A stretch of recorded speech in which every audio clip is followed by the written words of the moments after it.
Inbound marketing is how clients reach out to you with projects.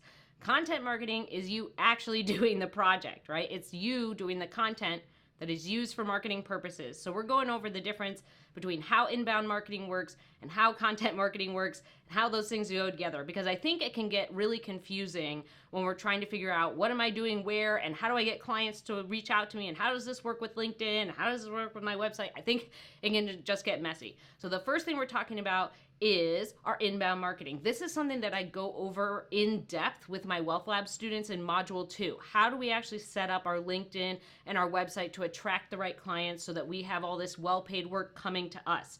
These are the things that get you inbound leads. Inbound leads just means someone reaching out to you saying, hey, I want to work with you. I have a project. Let's do this thing, right? So when we're talking about our inbound marketing, those are the pieces that we're putting in place that attract clients to us. So they read our LinkedIn profile and they go, oh, this is the right writer for me. This is the right writer for our brand. This all makes sense. They understand our pain points. They understand how to put all these things together. They read your website, right? They can be searching around just looking for the right writer for their brand. They could be looking in the local area. They can be looking by niche. They can be looking by certain specialties that you're good at research, right? All of these things, and we want to make sure that we have those things in our profile. These are the things that help our website and our LinkedIn come up in search results. So if we're thinking about all of our inbound marketing, this is all the tools, tips, tricks, advice that we're putting into place to make sure our clients can find us. We're answering specific questions. We're putting that information into our website, into our LinkedIn. And the inbound marketing piece is also something that we're using in our business so that we don't have to send so many LOIs, right? We want to make it easier over time for our best clients to reach out to us, to find us, to interact with us. So we're putting those things in place. And if you're confused, like this is something that I feel like I go over in depth in Module 2 because it can be so confusing sometimes when we're building this inbound marketing beast. So if you're confused about that and you want those questions to answer in your LinkedIn and to answer in your website to make sure you're attracting better clients, go to mandyellis.com/cheat sheet and you can get my free seasoned veteran cheat sheet. This is giving you all the questions to answer. It's giving you questions to ask on your calls so that once you get an inbound lead, you can filter through those questions on a call to see if they're the right fit for you. It tells you about how many LOIs and pitches to send.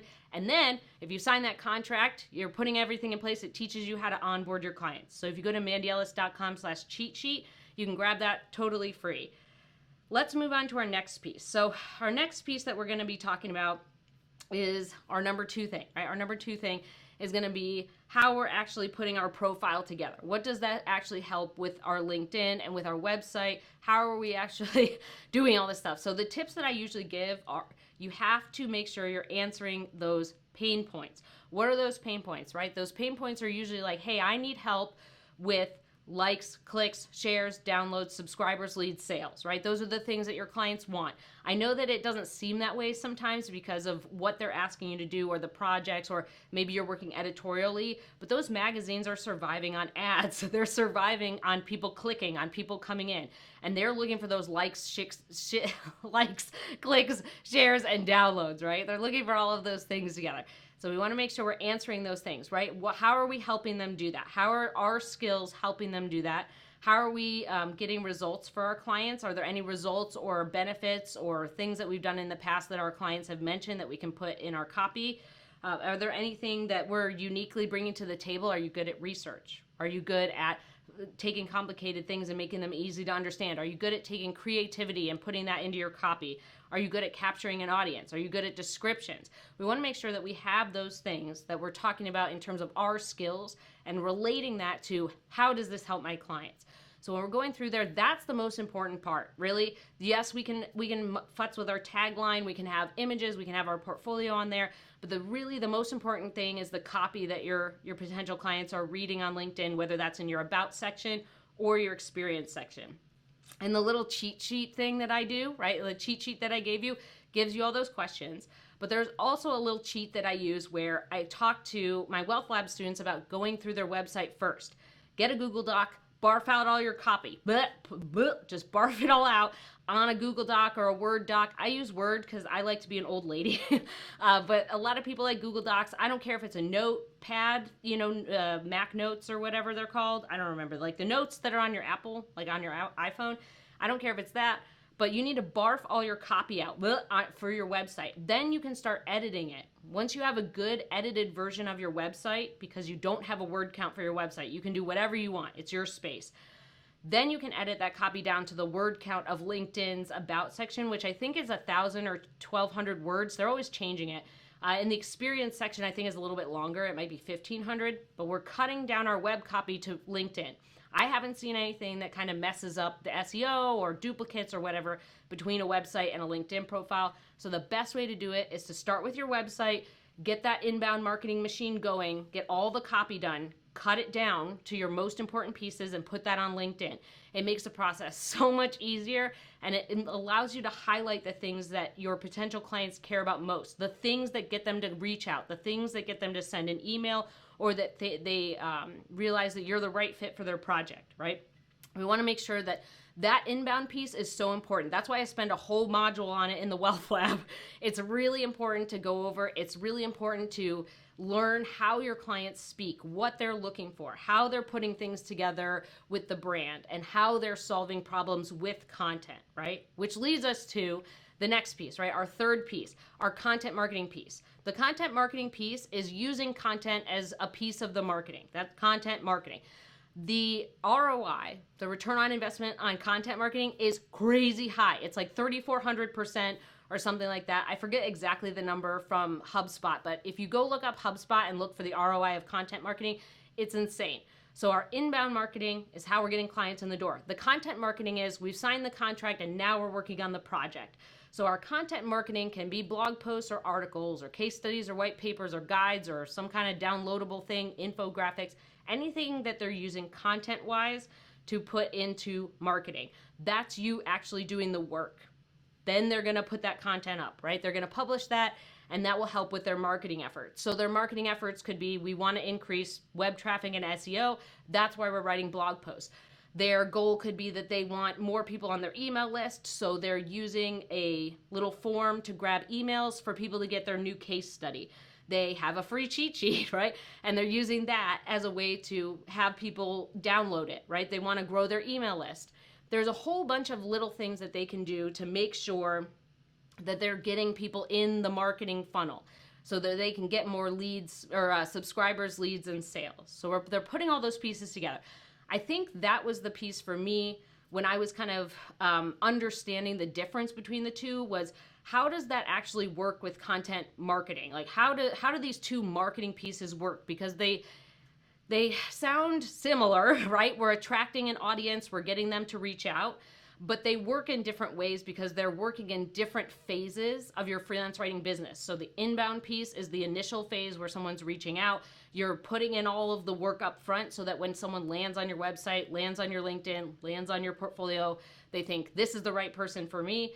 The content marketing piece is you doing the work and then that content living out in the world to do the thing it's supposed to do, right? It's supposed to get likes, clicks, shares, downloads, subscribers, leads, and sales. It's supposed to do all those things. So we're trying to make sure we have these two different kind of segments of our business. Content marketing is also just a fancy term, right? It's something that's been going on for a very, very long time. It's just the new term, right? It's been the new term for the last, 10 or 20 years. But it's something where it sounds complicated, but your job is to create the content. Your job is to go off and create the content in amongst the goals that your client will give you. This is something else that I feel like was so important. I put it in the cheat sheet. We're asking that question, what are the goals for the content? So if you're on a client call, we need to know those goals ahead of time. That improves our content, that improves the content marketing, that improves getting all of those results that they want. I think that's the piece that really helps you solidify that process.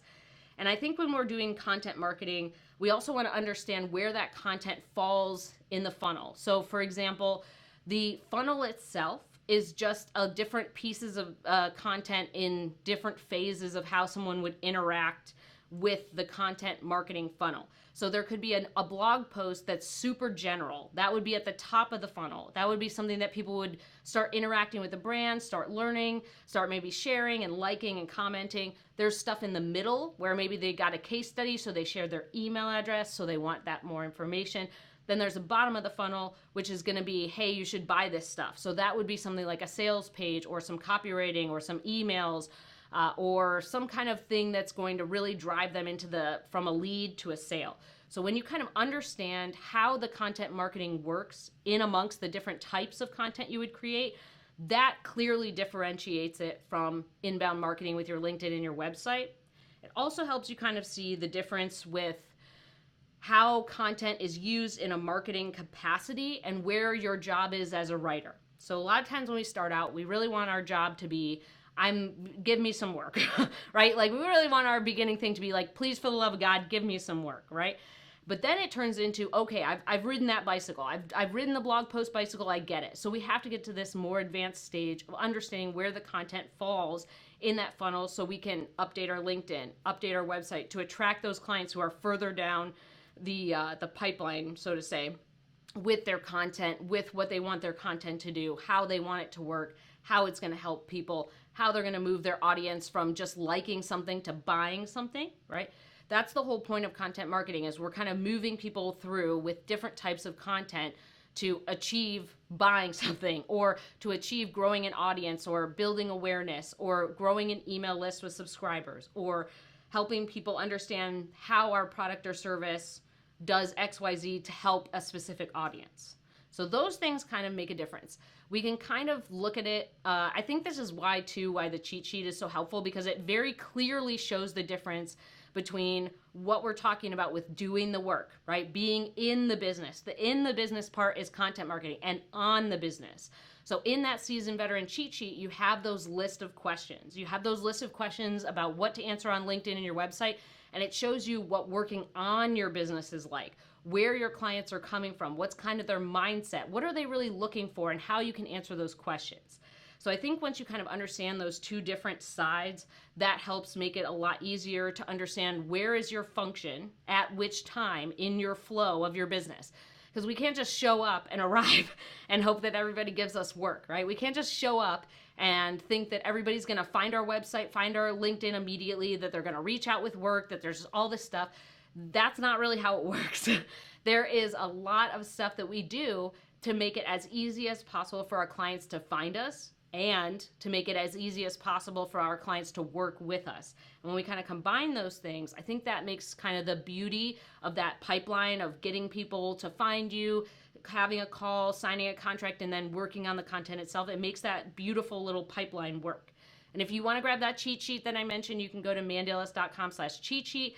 And like I said, this is something too that I go over with my Wealth Lab OGs. This is something when we're talking about inbound marketing, or we're talking about the funnel of content and how that actually works and where your content projects fall. That's something I go over in module 2 to make sure in the Wealth Lab it explains step by step, how do we do this?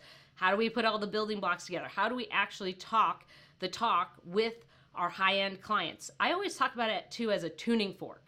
So you want to be in the same kind of tuning fork with your clients. You want to hit that tuning fork with your copy that they're like, oh, they get it. They're on my wavelength. We're talking about the same thing.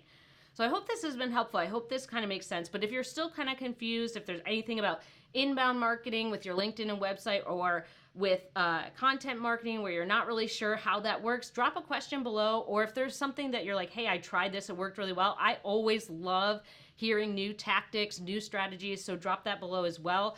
I always try to answer as many questions as I can get to, so make sure you pop those in. And next time we're going to be talking about the actual LOI and pitch process. So we're going to talk about cold emails, cold pitches, all that juicy stuff. How many should we do? How does it work? Is there a way to kind of put all those pieces together? And I hope that this has been helpful. I hope that next one will, and I'll see you soon.